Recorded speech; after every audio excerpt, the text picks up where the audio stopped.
Concern is growing today for the fate of the Hamas hostages. They are threatening to execute who they call their prisoners. At least 100 hostages, including little children, carried off into the heart of Gaza.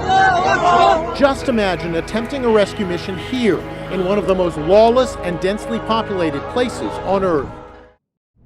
What's up guys, Jake with Team Tactical, coming with another special video. This is kind of a video I didn't really want to make because it's not really a positive, fun video like we typically do on the channel. Now, if you've been keeping up with the news lately, you'll know that currently Israel just got invaded by Hamas based out of Gaza. They came over through land, through the border, and air. Like there's these guys flying around with these little two-man flying vehicles, these little gyrocopter looking things. And they started just storming and causing complete chaos. They specifically targeted civilians in Israel. People who, despite having one of the strongest military in the world, their civilians are not allowed to have firearms and keep them in their homes. So because of that, Hamas militants went through and raided people's homes, beating down the doors, and just killing and snatching people up. Same thing with people's vehicles. I saw actual footage of where Hamas militants stopped civilian vehicles, took the people out, dragged them out, beat them, and threw them in the back of a pickup truck just to take them back over the border to Gaza where they can beat the crap out of them. It's really bad. Like, it's super bad. And it's all being televised and broadcast because everyone's got a smartphone now. So this prompted me about how can we better prepare ourselves here in the United States. Now, the rules are a little bit different, and it's all very dependent on your circumstances and where you live in the United States. For example, I live in East Tennessee. Lots of good, God-fearing, conservative-based people here. People typically just mind their own business. You don't really have too much riffraff or nonsense happening on. I would argue that we probably have less crime, at least where I'm at here in the United States, in East Tennessee, than larger cities. Now, that's segueing right into the other parts of the United States. I don't know where your circumstances are, but if you live like in a big city, like a big Democrat-controlled stronghold where they're pro-immigration and anti-gun and a lot more people, you may have a higher chance of getting into some kind of hostile situation. That's where you see a lot of these sleeper cells coming in, and where are they going to go? They're going to go to the big Democrat-controlled strongholds where if they are going to cause some sort of attack, that would be where they would cause the most carnage and cause the most damage and death to civilians. With all that being said, I wanted to make this video for you. This is what I've got going on, and what I'm using may not work for you. Always make sure you know it's legal in your area. Some of the stuff I may show you here may not be okie dokie with where you're at, especially if you're in one of those Democrats.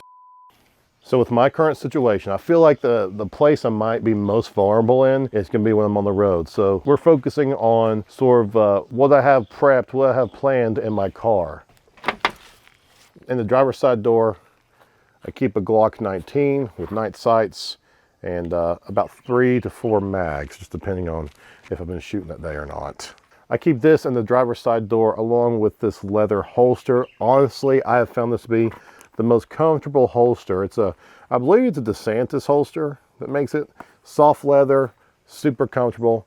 This is kind of like my quick grab and go if I just need to like concealed carry real quick. Now, we've done a review on this next one, and that is my Glock 34 that's in this Recover Tactical chassis system. I typically keep this in the underneath the front passenger seat there, and it's just kind of been a go-to for, like, I could just reach around and grab that if I need to. I keep it in the plastic bag so that it doesn't get dirty, because with it being on the floor and stuff, I don't want to compromise anything on this. This has been a good go-to for me if I just needed something a little bit more to actually defend myself. You know, this gives you more points of contact. You have a red dot on here. You got some rails here that you could put a flashlight and other attachments on. You've got mag holder here. It's a mag holder, not a vertical grip. 2 mags.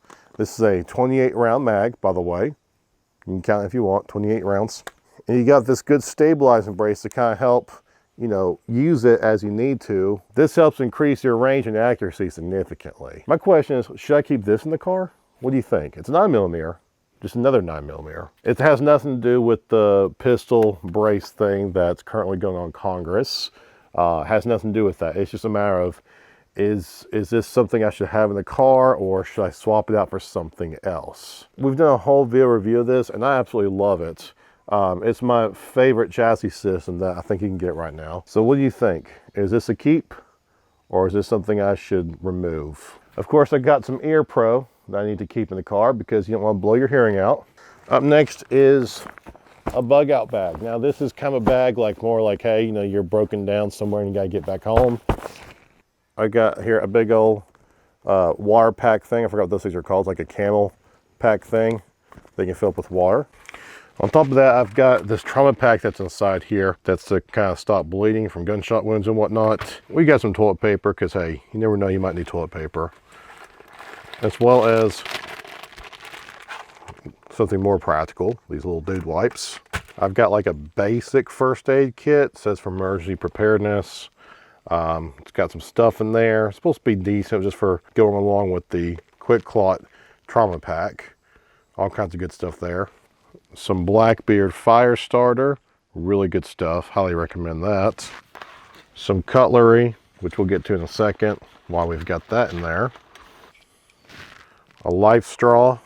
I've also got a pocket knife, a flathead that I just recently stuck in there for working on something, an Olight flashlight with a recharging case, a little flint starter, fire starter right there, ferro rod, I think they're called.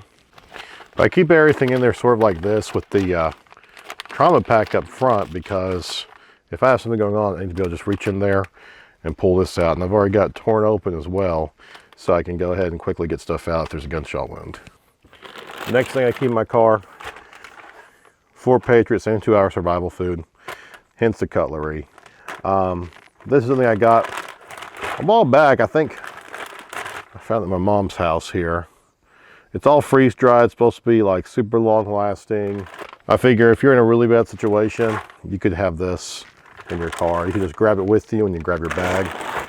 You know, it's really just planning and prepping for really just about anything that could happen, not just someone trying to snatch you up.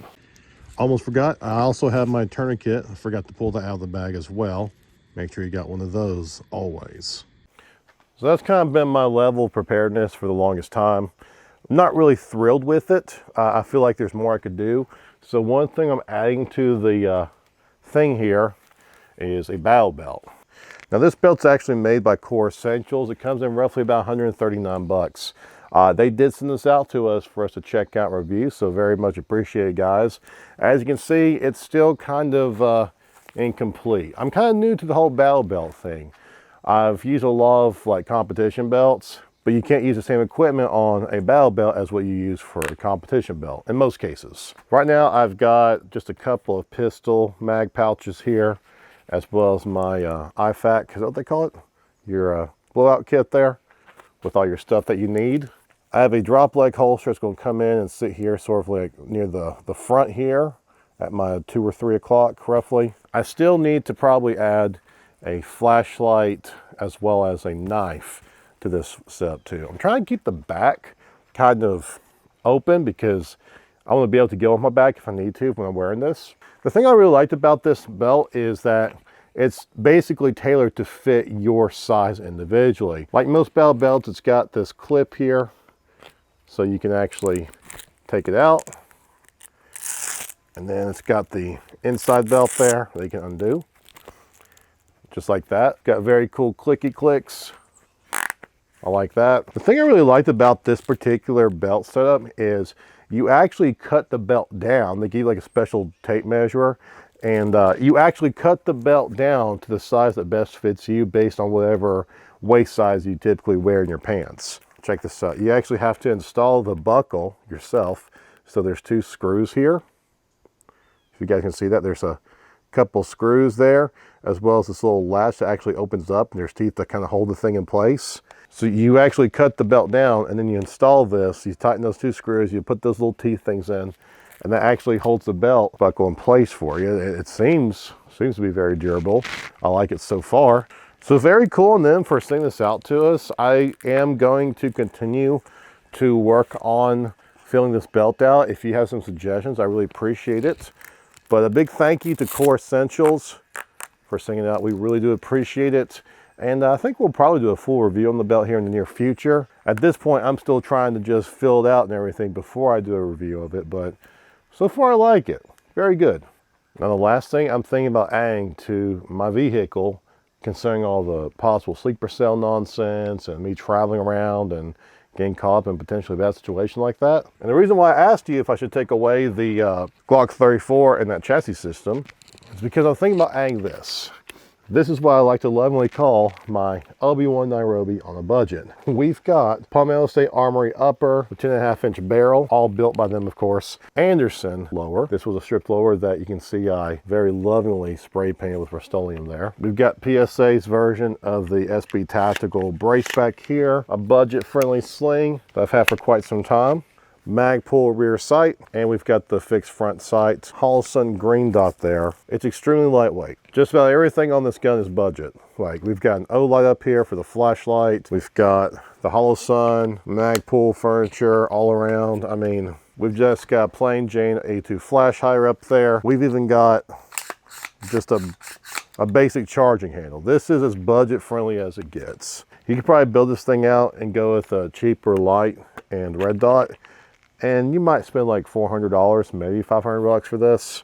But I'm thinking about getting this because I feel like this is way more useful with all the circumstances going on in today's world. Again, same rules apply with the whole pistol brace thing, Firearms Policy Coalition, blah, blah, blah, whatever's happening there. Hopefully that should get all cleared out here soon. As you can see, we've beaten the living piss out of this over the years. This has been kind of our go-to for testing different things like optics and lights and lasers and stuff. We'll just typically stick it on here and proceed to beat the shit out of it. So it's gotten a lot of damage, but it's never failed me either. I've never had any cycling issues with this thing either. It's never had any problems with feeding rounds, ejecting rounds, nothing. So because of that, I think it's good to go. Now, 10.5-inch barrel, of course. You've got shorter ranges, but think about the range of engagement we're going to probably have in our vehicle. It's probably going to be under 100 yards, let's be honest here. Especially with this red dot, I'm really not trying to shoot too far. I'm really just trying to get the hell out of there and get out of a bad situation. I'm thinking about putting that in here. Not exactly sure where, either in the back seat or in the trunk. Keep in mind, I'll have my Glock in the driver's side, and I'll have the 34 with the chassis system behind the passenger seat and the floorboard. So maybe I'll keep this in the trunk. What do you guys think?